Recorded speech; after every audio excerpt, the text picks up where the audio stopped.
അങ്ങനെ കേൾക്കുന്ന പ്രിയ സഹോദരി സഹോദരന്മാരെ, ഏറ്റവും വലിയ നാശം നിന്റെ ജീവിതത്തിൽ സംഭവിച്ചത് ആ ബിസിനസ് പൊളിഞ്ഞപ്പോഴല്ല, അല്ലെങ്കിൽ മറ്റെന്തെങ്കിലും നെഗറ്റിവിറ്റി നിന്റെ ജീവിതത്തിൽ വന്നപ്പോഴല്ല. ഏറ്റവും വലിയ വിനാശം വന്നത് കേൾക്ക്, മാനവജാതിക്ക് ഉണ്ടായ ഏറ്റവും വലിയ വിനാശം, സ്തോത്രം, ഹിരോഷിമയിലോ നാഗസാക്കിയിലോ ആറ്റം ബോംബ് വീണപ്പോഴല്ല.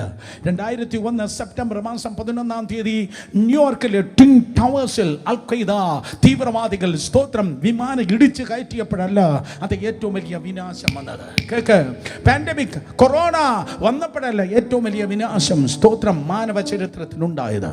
പകരം സ്തോത്രം, മാനവ ചരിത്രത്തിൽ ഏറ്റവും വലിയ വിനാശം വന്നത് ആദാം ദൈവത്തിന്റെ മുൻപിൽ പാപം ചെയ്തപ്പോഴാണ്. ഏദൻ തോട്ടത്തിൽ മനുഷ്യൻ പാപം ചെയ്തപ്പോഴാണ് ഏറ്റവും വലിയ നാശം വന്നത്.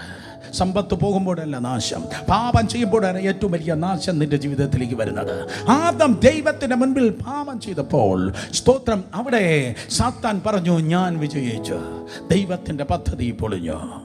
ദൈവത്തിന്റെ പദ്ധതി ഇതാ, സ്തോത്രം, തകർക്കപ്പെട്ടു. ലൂസിഫറും അവന്റെ കിങ്കരന്മാരെ വിളിച്ചു പറഞ്ഞു ഞാൻ വിജയിച്ചു.